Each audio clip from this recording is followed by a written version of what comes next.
अनवर अनवर तकिया सही कर।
थोड़ा सा फेंक लो प्लीज।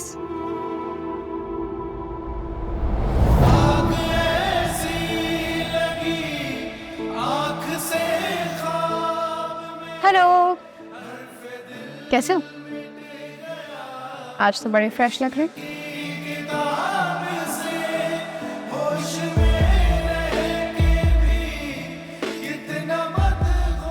तुम पिला दो।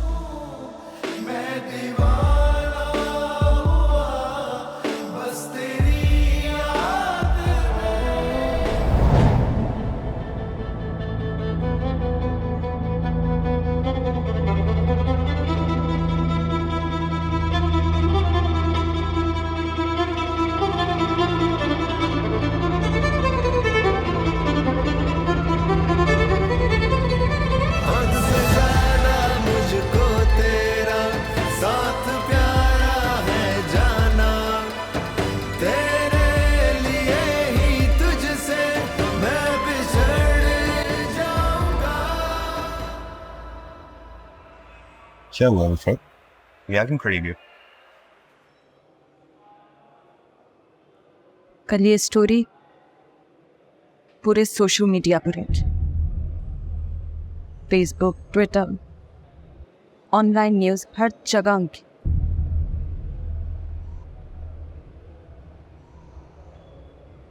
और मैं कल से भूख हड़ताल करूंगी जब तक मिस्टर इजाज दुरानी के खिलाफ वारंट्स जारी नहीं होती। वफा, एजाज दुरानी सेनेटर हैं। तुम क्या करने की कोशिश में लगी हुई हो? जानती हूँ,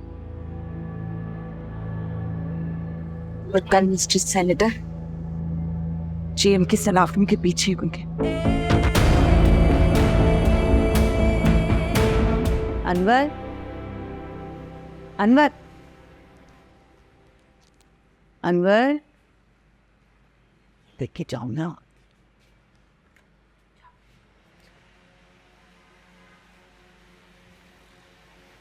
इज्जत जो है ना, सिर्फ अमीर आदमी की नहीं होती।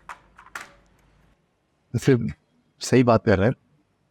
लोगों को वैसे भी लगता है कि वफा की सरकत के बाद एजाज दुरानी की इज्जत खाक में मिलने लगी है। अकरम साहब, मैं तो कहता हूँ कि देखिए, पहले बेटे का ये हशर हुआ, वफा एक नया ड्रामा करने चली। वो बाप बेटी जो दिल चाहे तमाशे करती रहें, लेकिन बस मेरा बेटा सेहतियाब हो जाए। अंदर जाओ। वैसे मसला ज़्यादा देर नहीं चलेगा, बाप बेटी का समझौता होने वाला है। दाहिर है, बाप बेटी हैं, कब तक रूठे रहेंगे? एजाज अंकल को भी समझ आ गया है, वो वैसे राजी हैं असद और वफा के रिश्ते को लेकर। लेकिन मैं अब इस रिश्ते पर राजी नहीं हूँ। जी, आप इनकी बात तो सुन लीजिए ना।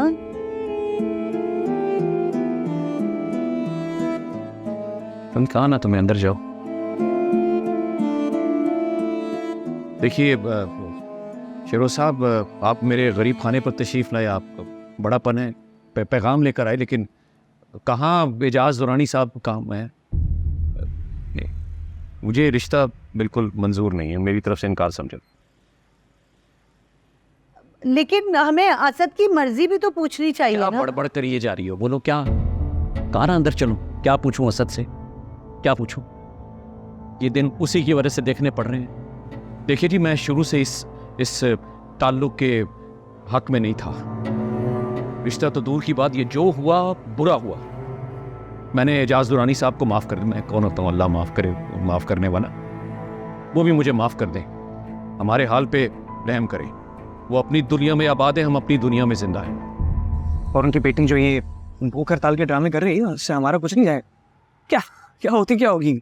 अमीरों की भूख हड़ताल, हाँ, रोटी नहीं खाएंगे, केक खा लेंगे, हम केस लड़ेंगे। तू चुप कर बे, आराम से बैठ अनवर, तू बोल रहा बीच में। नहीं जी, हमने किसी पे केस वेस नहीं करना है शेरो साहब, ना ही रिश्ता जोड़ना है।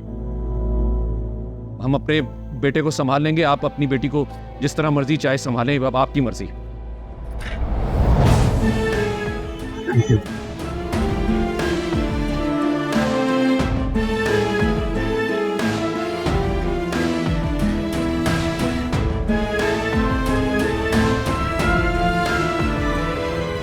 डरपोक, बुज़दिल, बस यही था तुम्हारा?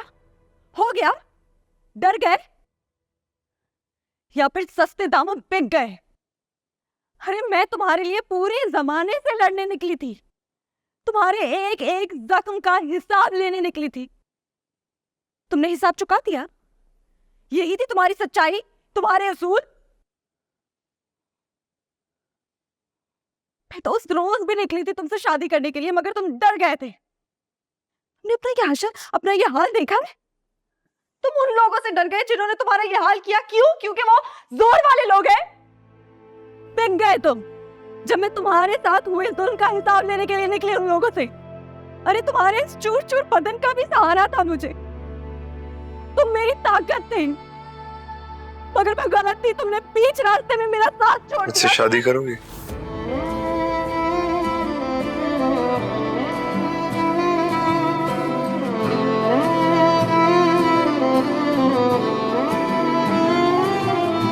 सोचती रह जाएगी, तुझे यूं सोचा करूंगा। कोई कर ना सकेगा इश्क, मैं तुझसे ऐसा करूंगा। तेरे लिए तू देखना, खुद से भी मैं लड़ जाऊंगा। जिंदा रहे तू इसलिए मैं जीते जी मर जाऊंगा। हद से ज्यादा मुझको तेरा साथ प्यारा है जाना। तेरे लिए ही तुझसे मैं बिछड़ जाऊंगा।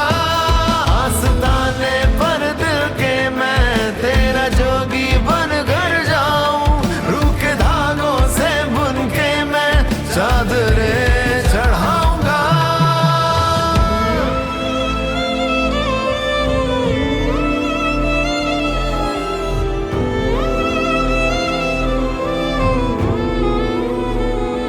तेरा छूना मुझको लगे मरहम जैसा,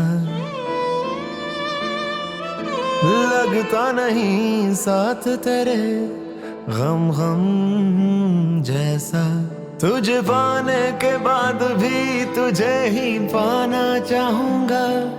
मैं रहूं या ना रहूं, ख्वाबों में आया करूंगा। तेरे लिए तू देखना, खुद से भी मैं लड़ जाऊंगा। जिंदा रहे तू इसलिए मैं जीते जी मर जाऊंगा। हद से ज्यादा मुझको तेरा साथ प्यारा है जाना। तेरे लिए ही तुझसे मैं बिछड़